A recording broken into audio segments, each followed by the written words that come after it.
Rageessee ni yaadatamaa. Kasaaraan isheen irraan geesse keessaa hamma tokko maqaadheen isin yaadachiisam.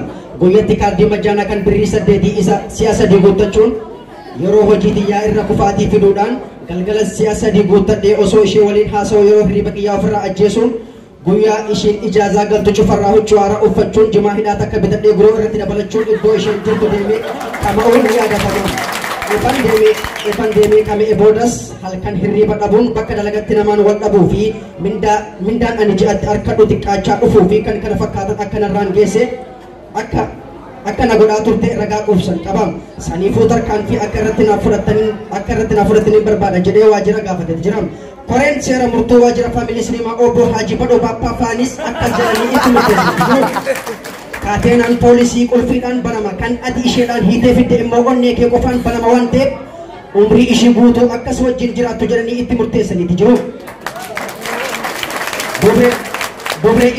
Dubree iftuunis eefanatti murteessitanii ani murtii kana walumaa ni fudhadha walumaa ni jiraadha jettee murtee kana eeba fudhatteen booda akkas jettee ibsitee jirti.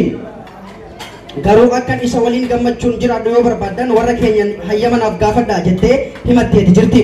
Manguddoo nagaa buuftuu warra isaanitti erganii waraqaa hayyamaa tan umrii ishii isa waliin jiraattu tan maqaan ishii nikaa jedhamtu chaappaan dhaanii kennaniifiiti jiru. Iftuunis hedduu gammaddee falmee waliin jireenya jaalalaa akkan habbuuqadhu waadaa galeefitin jira. Garuu waadaa kana galmaan ga'uu kan hin danda'u yeroo mara irra deddeebi'ee ifaa koo jedhee na waamuu fi karoora maatii isa jedhamu gonkumaa of keessaa balleessee ilmaan sabaaf ta'u horree lafa guutuudhaan jettee addeessiteeti jirti.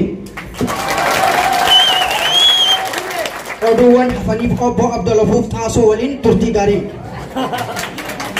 Egaa dhaggeeffattoota kurfilee keenyaa kan isiniif dabraa jiru horree doobuufaa magaalaa Cerberraa ammoo duubaliinaam.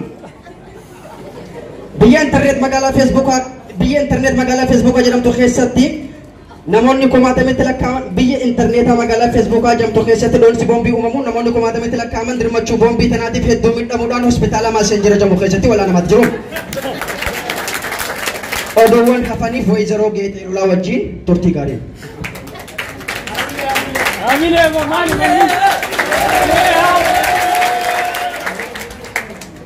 Waraanni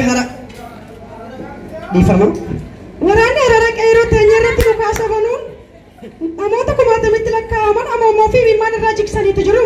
Qeerroon teenyalleen kaleessa galgala waajjira qaawaa jamu keessatti walga'ii cimaa taasisanii shallumii lakka isaanii gubuun meeshaalee waraanaa kaasa hojjaa misaa'ila makrajaa kan booda araar sijaaraa fi shiishaan dhoonnee kochoboota harka kannisiifne jechaa waadaa galaniitu jiru.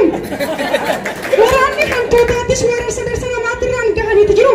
Eelarraan kalaba cabsuun goddaa hudduu uruun kufaatii garaagaraa uummata irraa fidaniitu jiru. Akkuma beekamu waraanni adurreetis eefa dhandhaarraa sadeen jidduutti walgahii taasisaniin booda yoo inni weerarsa darsa namaatti irraan gahaa jiru kana irraaf qosachuu baate tarkaanfii cimaa itti fudhanna jedhanii waadaa galanii addaan kaniitu jiru. Oduu hafaniif obbo Ammayyuu Duubaa waliin turtii gaariin. Namtichi tokko lammii biyya Amaaraa akkuma gara naannoo Oromiyaa imalina ishee boqqolloo 299 nyaachuun boombii summii tan dhuufuu jamtutti badalakkisuu jiboota raashii 4 haata hojjechiiseeti jira. Battalumatti furushkaa boombii tanaatti irraa namoonni 10 dhumanii 8 madaanii urtuu wallaanta caatti wal'aanamaatti jiru. Namtichi kun Oromiyaa dirree jeequmsaa godhuuf yaalullee qeeroon to'annaa jala oolchiteeti jirti. Oduuwwan hafaniif oduu ispoortii. Kaleessa galgala sa'aatii 12 walakkaa irratti harree bisareen fiigicha gabaabaa kiiloomeetira 2500 waliin fiiguuf harreen injifattee badhaasa boqqolloo tanakaa tokko argatteeti jirti. Waancaa isaaniif qophaa'ee harreen efa fudhatteen booda sirna diddaa gabrummaa agarsiisuudhaan maqaan harree jedhamu kunis akka nurraa dhaabbatu warsaan shikaalaa fi haada oomishu kunis nurraa dhaabbatee nuti nagaa wal dhiitaa fura keenya fudhachaa jiran jecha waadaa galaniif jiru. Egaa dhaggeeffata kurfilee keenya oduu irraaf qabannee dhiyaannee asumara dubarraa haga sagantaa biratti walitti deebiin turtii gaarii walaloo iftuu fi falmee ilaalu xiqqoota akkasiif dubbiseetiin sagantaa keenya xumura. Thank you, man. Walaloo falmata yoon aarii qabaadhee fuularraa na beeyti jaalalaan haxooftee yaadaan na ijaarti mee maaluma dhabee namni qabu jaarti umrii naaf dheeradhu haadha mana kootii ilillii maawarti jiruun toosi malee hin qabdu barabdi. Iftu. Yaa abbaa mana kootii qallaa lookoo halangaa. Bifaan adda taanus onnan teenya takka. Wal ijaaruu malee wal hin diine takka. Seenteen na gubatte onnee too walakka. Yoo narraa fagaatte maraatuun if shakka. Ofitti na qabi jiruun toosii harka. Falmata. Jaartii jechuun jaartuu, jaarsa jechuun jaara. Eefa wal jaalanne waliin baana gaara. Rakkoo jirtu mara wal mariidhaan furra. Jaalala waliif kenninee jirus wal gargaarra. Qosannaa maatiitis cufadhu gurrarra. Rabbiin nu gargaara ilmaanis ni horra. Faayidaan bultii tanaa hin qabdu kasaaraa. Iftu.